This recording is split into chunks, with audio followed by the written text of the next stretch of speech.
Episode 3 The Hand of God စစ်သားတွေအကုန်လုံးကလည်းညကနိုင်ပွဲရဲ့အခြေအနေကြောင့်အခုထိထားနိုင်ခြင်းမရှိပါဒါပေမဲ့လည်း Gas ကတော့မနေ့ညကထိုင်နေတဲ့နေရာမှာပဲဆက်လက်ထိုင်နေရဖြစ်ပါတယ်အဲ့ချိန်တွင်းမှာပဲ Judo ဆိုတဲ့မင်းသားဆိုင်ငယ်ချင်းတယောက်တော့ရောက်ရှိလာပြီဖြစ်ပါတယ်အဲ့လိုနဲ့ Judo နဲ့မင်းသားနဲ့စကားပြောနေ Judo ကမင်းအကုန်အဆင်ပြေရမှတ်လားတဲ့အဲ့လိုပြောလာရင်ကမင်းသားလည်းမပြေပါဘူးကွာတဲ့ဒီမှာတခုထူးဆန်းနေသလိုပဲတဲ့ထူးဆန်းနေဟုတ်လားအော် maybe မင်းပြောနေတာ Griffith ရဲ့ aura ကြောင့်ဖြစ်လိမ့်မယ်ဟုတ်တယ် Griffith ကအရင်ကနည်းနည်းထူးဆန်းတဲ့လူတစ်ယောက်ဖြစ်တယ်ဘာလို့လဲဆိုတော့သူကယုံကြည်မှုတွေရှိတယ်အကိုလုံးပေါ်မှာသူကယုံကြည်မှုရှိတယ်အဲ့လိုနဲ့ Judo နဲ့စကားလည်းပြောလို့ပြီးရောအောက်ကိုလည်းဆင်းလာအောက်မှာကျတော့ Griffith ကြီးကကိုတီးလုံးကြီးနဲ့ရေရှူးနေရဖြစ်ပါတယ်အဲ့ဒါကြီးကိုမင်းသားကြီး Gas ကလည်းစူးဆိုင်တော့ကြည့်နေ Griffith ကလည်းမရှက်ပဲသူလည်းပြန်ခေါ်လိုက်ပါတယ်တာကြီးမင်းနဲ့ငါနဲ့ရေတူချိုးအောင်တဲ့အဲ့ဒါ Gas ကလည်းမလာဘူးအဲ့လိုနဲ့ Griffith ကလည်းမင်းကလည်းမလာလို့ရမလားမလာရင်လည်းရော့ဆိုရေဘိုးကြီးနဲ့ကောက်ပတ်လိုက်အဲ့လိုနဲ့တကြံမှာဂျပန်ရောက်နေလို့ရင်ပတ်ခဲ့ရတဲ့အကျွေးတွေကတော့အခုအတိုးနဲ့ပြန်ဆက်ပြီးတော့ပတ်နေကြပဲဖြစ်ပါတယ်အဲ့လိုနဲ့ရေတွေအပြန်ပတ်နေကြတာပေါ့လေခုမှပဲရေပတ်လို့ပြီးတော့စတင်စကားပြောကြပါတယ် Griffith ကတော့သူ့ရဲ့လယ်ဆွဲအကြောင်းကိုစတင်ပြောပါပြီသူ့ရဲ့လယ်ဆွဲအားတဲ့ဟိုးအရင်တော့ကသူ့ကိုအနာဂတ်အကြောင်းတွေပြောတဲ့ Fortune Teller ဆိုတဲ့တယောက်ကသူ့ပေးခဲ့တယ်တဲ့အဲ့ဒီဘေးလေးကိုတော့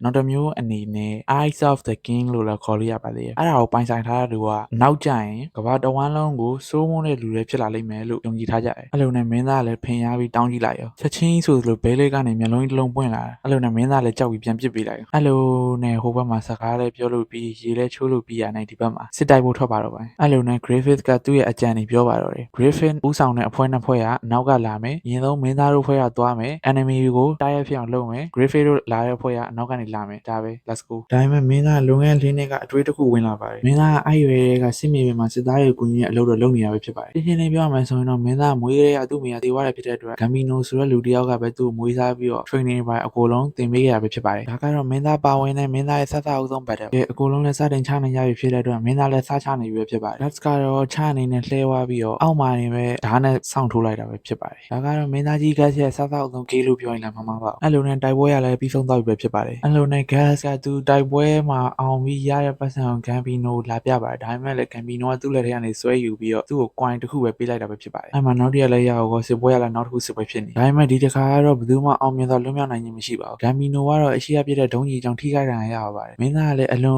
်ဝမ်းနည်းစွာနဲ့ဂမ်ဘီနိုငေးကြည့်နေရပဲဖြစ်ပါတယ်ဒါပေမဲ့ဂမ်ဘီနိုကတော့ရုပ်ပိုင်းဆိုင်ရာထိပေမဲ့လည်းစိတ်ပိုင်းဆိုင်ရာပိုထိပါပုံရပါတယ်မင်းသားကလည်းဒီတစ်ခါလည်းစစ်တိုက်ပြီးအောင်မြင်မှုရတဲ့ပတ်စံအနေနဲ့ဂမ်ဘီနိုလာပြတော့လေဂမ်ဘီနိုကစိတ်ဆိုးပြီးတော့ငါအစာပမာလေငါအစာပမာလေငါတို့အစာမြူလိုက်ဒီခွေးကိုပဲချက်ပလိုက်နော်ငါအစာလိုချင်တယ်အခုချင်းပဲတွားယူလိုက်တော့အဲ့လိုပြောရင်မင်းသားရဲ့ဘာကိုပိတ်ရိုက်လိုက်ပါတယ်အဲ့လိုနဲ့မင်းသားလည်းအိတ်တော်မှအချိန်လည်းရောက်တော့ဂမ်ဘီနိုပြောတဲ့ဟာကိုကလုံးစဉ်းစားနေခဲ့ပါတယ်ဂမ်ဘီနိုကလည်းနှစ်ထင်းနေပါထိပြီးမင်းသားကြီး Gas ကိုတတ်ဖို့လာခဲ့ပါတယ်မင်းမေသေးရတဲ့အကြောင်းကလည်းမင်းကြောင့်ပဲအရာအကုန်လုံးကမင်းကြောင့်ပဲမင်းပဲမှားတာဆိုပြီးတော့ဂမ်ဘီနိုကမင်းသားကိုတတ်ဖို့လာနေခဲ့ပါတယ်ဂမ်ဘီနိုကမင်းသားရဲ့နှာရုံးမှာတင်ဓာတ်နဲ့လွှားပေးခဲ့ပါတယ်မင်းသားလည်းချစ်သလိုဂမ်ဘီနိုကလည်းသူ့ချစ်ခဲ့ပါတယ်ဒါပေမဲ့လည်းဂမ်ဘီနိုကအခုစိတ်ထားဖောက်တဲ့အတွက်ကြောင့်မင်းသားလည်းဓာတ်ကင်လိုက်ပါတယ်မင်းသားနဲ့ဂမ်ဘီနိုနဲ့ချနေပါတယ်ဒါပေမဲ့လည်း Gas ကမနိုင်ခဲ့ပါဘူးအောက်ကိုလဲကျပါပါတယ်ဂမ်ဘီနိုကပြေးပြီးချဖို့လာတဲ့အချိန်မှာမင်းသားလည်းကြောက်လန့်ပြီးတော့ဓာတ်ကိုကင်ပြီးတော့ပြလိုက်တဲ့အချိန်မှာဂမ်ဘီနိုရဲ့နှလုံးမှာထိုးမိသွားပါတယ်အဲ့မှာနေမဲ့အဖေလိုစောင့်ရှောက်ပြီးမိဘလိုပြောလို့ရတဲ့ဂမ်ဘီနိုကတော့ Gas ကသူ့လက်နဲ့ပဲတတ်လိုက်မိပါတော့တယ်မင်းသားကတော့အလွန်အံ့ဩဝိုက်ပဲဖြစ်ပါတယ်အခုလိုဖြစ်နေရတဲ့ကိုလုံးကိုကြားပြီးတော့အပြန်နေတဲ့လူတချို့ကဝင်လာပဲဖြစ်ပါတယ်ပြီးအောင် Gas အဲ့ဒါမင်းတက်တာလားမင်းလက်ထက်မှာဓာကြီး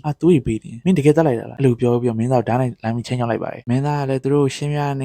ေသူတို့လည်းနားလည်မှာမဟုတ်ပါဘူးအဲ့ဒါကြောင့်အမြန်လေးပြေးလာခဲ့ပါတယ်အနောက်ကလူတွေကလည်းဆက်ပြီးလိုက်နေရပဲဖြစ်ပါတယ်ဒါပေမဲ့လည်းမင်းသားလည်းမင်းတစ်ခုယူပြီးအမြန်ပြေးသွားပြီဖြစ်ပါတယ်အဲ့လိုနဲ့မင်းသားလည်းမိုးရွာတော့မှပြေးနေပါတယ်ဒါပေမဲ့လည်းမင်းသားဘယ်နေရာသွားမှလဲအခုမင်းသားစီမှာရှိရဆိုလို့ဘာမှမရှိတော့ပါဘူးသူပိုင်နေဆိုတဲ့တယောက်ကိုလည်းသူ့လည်းနဲ့သူတတ်မိပါဘူးကဲဘယ်လိုလုပ်ကြမလဲဒါပေမဲ့လည်းအနောက်ကတိန်နာတွေအကုန်လုံးကလိုက်နေတော့မှာပဲနော်တိန်နာတွေကလိုက်နေရတယ်မတော်သေးဘူးမြားနဲ့ပါပြစ်လိုက်ပါတယ်တဲ့မြားတစ်ချောင်းကစိုက်ပြီးတော့မင်းသားကလည်းဘေးနားကြောက်ထဲကိုပြုတ်ကျသွားရောအဲ့လိုနဲ့မင်းသားကလည်းဘယ်နေရာမှမသိတဲ့အစားအနာကိုရှာမြနေရာတစ်ခုလည်းရောက်ရှိလို့သွားပြီဖြစ်ပါတယ်နောက်မှလည်းမြားတစ်ချောင်းစိုက်ထားတဲ့တန်ရာလည်းရှိနေသေးပါတယ်အဲ့လိုနဲ့မင်းသားလည်းမြေခွေးတို့တတိုင်းနဲ့တွေ့ရောမင်းသားလည်းငါရှင်မရှင်ရင်တော့ဘူးကွာတဲ့ဖြစ်ရှင်အောင်ဖြစ်ဆိုပြီးတော့သူ့ရဲ့ desire ကိုလက်ခံလိုက်တဲ့ပုံစံပါပဲဒါပေမဲ့လည်းသူ့ရဲ့လက်က automatic မြောက်ပြီးတော့မြေခွေးတစ်ကောင်ဓာတ်နဲ့ပဲထိုးလို့ဖြစ်သွားတယ်အဲ့နဲ့ကျန်တဲ့မြေခွေးကလည်းကြောက်သွားအဲ့လိုနဲ့နောက်ကျောင်းလိုက်ပြန်လို့ပြီးတော့ဒီဘက်ကမင်းသားတို့ချနေတဲ့ battle ကိုပြပါတော့တယ်နောက်ကျောင်းပြန်နေတဲ့အတွင်းမှာပဲ battle ကပြီးပြီဒါနဲ့ battle လေးပြလိုက်ရင်တော့ကောင်းသည်ဟွာဒါပေမဲ့လည်း battle ကပြီးသွားပါပြီလက်ခံပေးလို့ရပါတယ်နိုင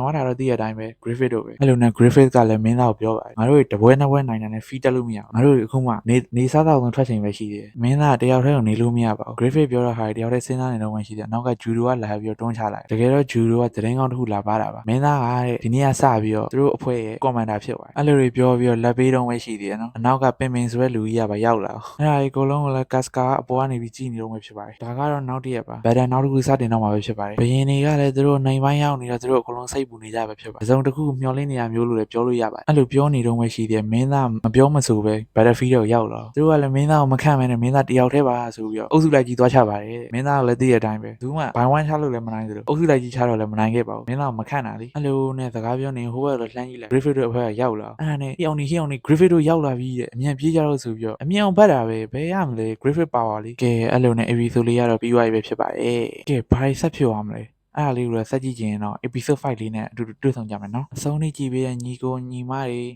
အကိုတွေအကုန်လုံးတယောက်ချင်းစီတိုင်းကိုကျေးဇူးတင်ရှိပါတယ်ဗျာဘိုင်ဘိုင်